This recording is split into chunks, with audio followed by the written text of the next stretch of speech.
હવે નર્કનું વર્ણન આવી ગયું,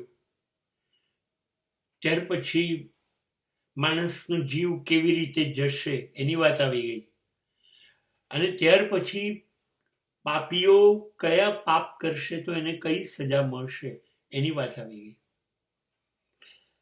હવે આ જે ઘટના છે એ ગરુડ પુરાણ જે કહે છે એ પહેલા હું કહી દઉં.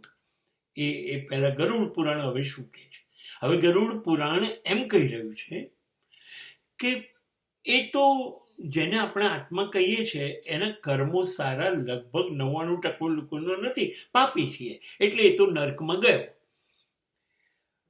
હવે નર્કમાં એને પીડા અને એના પાપની ગણતરી બધું થશે. ઓકે, હવે વિષ્ણુને ગરુડ પૂછે છે કે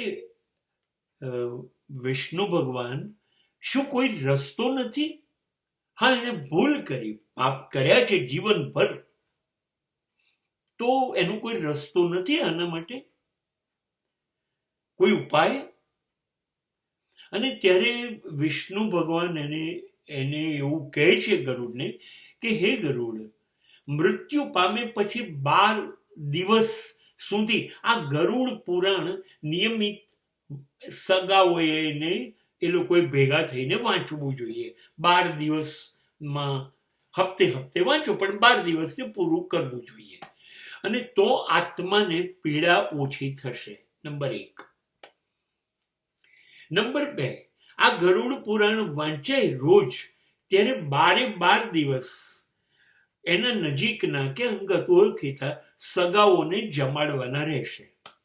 નંબર 3, 12 દિવસ વાંચશે બ્રાહ્મણ, એટલે 12 દિવસ બ્રાહ્મણ વાંચશે, પણ એની જોડે 13 બ્રાહ્મણોને જમાડવાના રહેશે.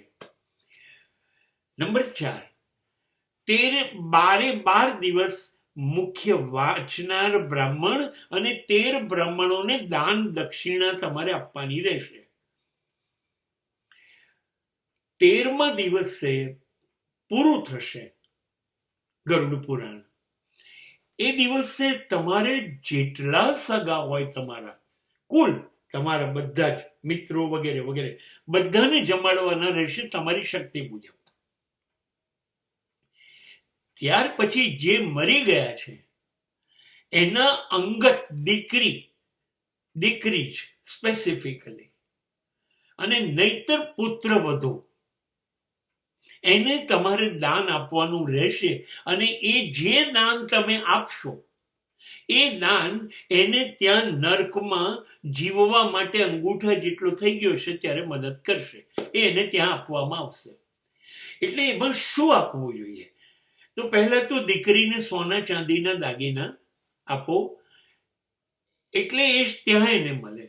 પછી દીકરીને 1 વર્ષના કપડા આપો, ત્યાં એને કપડા મળે. અહીંયા આગળ જોડા ચપ્પલ આપો દીકરીને, એ એને ત્યાં મળે.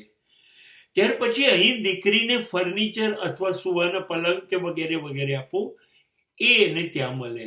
આ ઉપરાંત તમારે દીકરીને બીજું કંઈક આપવું હોય, જેમ કે તમને એવું લાગે કે અમારે બીજી રોકડ આપવી છે થોડી વધારે, તો તમે એ પણ દીકરી કે વહુને આપી શકો. આ તમારે આપવાનું રહે છે.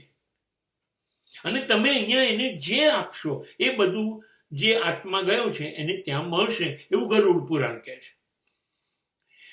હા, 13 દિવસ જમણ અને 13 દિવસ દાન દક્ષિણા તો બ્રાહ્મણને આપવાની જ છે, પણ 13મા દિવસે વિશેષ આપવાનું રહેશે. 13મા દિવસે બ્રાહ્મણને એના કુટુંબના 12 મહિનાના કપડા આપવાના છે, જોડા આપવાના છે, ઘર વખરી આપવાની છે, કરિયાણું આપવાનું છે, સોના ચાંદીનું દાગીનું આપવાનું છે, અને ગાય અથવા ગાયનું વાછરડું આપવાનું છે.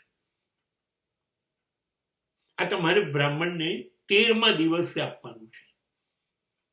આ દાન દક્ષિણા બ્રાહ્મણની થઈ.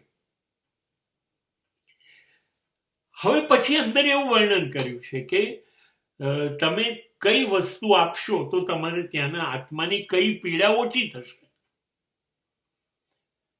એ બધું અંદર વર્ણન કર્યું છે ટૂંકમાં. એટલે એ પ્રમાણે તમે અહીંયા 13મા દિવસે દાન કરો. રોજ કરો, પણ 13મા દિવસે છેલ્લો દિવસ છે માટે દાન કરો.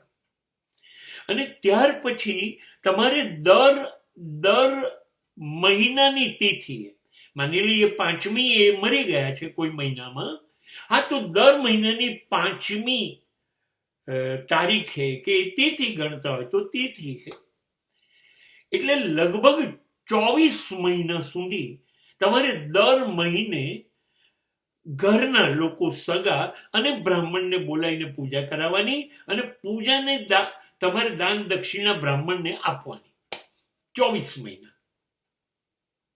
અને 24 મહિના પછી દર વર્ષે એક વખતે શ્રાદ્ધ કરવાનું, એ બ્રાહ્મણને બોલાવવાનું, અને એની પિંડદાનની વિધિ કરશે.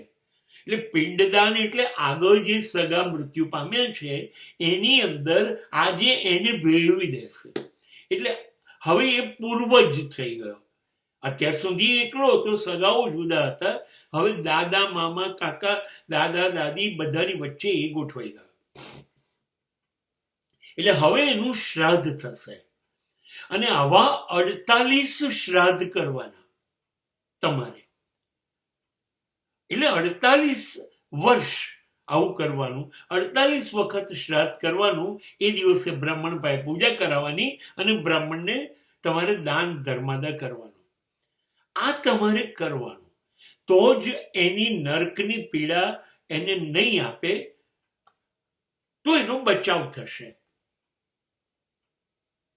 આ વર્ણન આ લોકોએ કર્યું છે જે ગરુડ પુરાણની અંદર. અને આવું કરવાથી આ કોણ કરી શકે? હા, પત્ની મૃત્યુ પામે તો પતિ કરી શકે, ને પતિ મૃત્યુ પામે તો એના સંતાનો કરી શકે, પત્ની પૂજા ના કરી શકે. હવે સંતાન પણ નથી ને પત્ની પણ નથી, પત્ની છે પણ પૂજા નહીં કરે, હા તો તમે બ્રાહ્મણ રાખીને કરાવી શકો. અથવા તમારા નાના ભાઈ બહેનો ભાઈઓ કરી શકે, અથવા તમારા પિતરાઈઓ કરી શકે, અથવા તમારા કુટુંબના કોઈ સંતાન પુરુષો આ કામ કરી શકે. હવે આ જે પિંડ છે એ તમારે જે અગ્નિ સંસ્કાર કર્યા હતા ત્યારે જે રાખ હાડકા રહ્યા હતા એ તમારે ગંગા છે, ગયાજી છે, બદ્રીનાથ છે, એવી જગ્યાએ વહાવી દેવાના હોય છે. આ બધું જ જો નિયમિત થશે તો જે આત્મા છે જેની ગતિ નથી થઈ, અવગતિ થઈ છે, અધોગતિ થઈ છે, એના માટે વિષ્ણુ પુરાણે કીધું છે અમે રાહત આપીશું, એની સજાઓ ઓછી થશે. આ ગરુડ પુરાણનો છેલ્લો એપિસોડ છે મારી દ્રષ્ટિએ.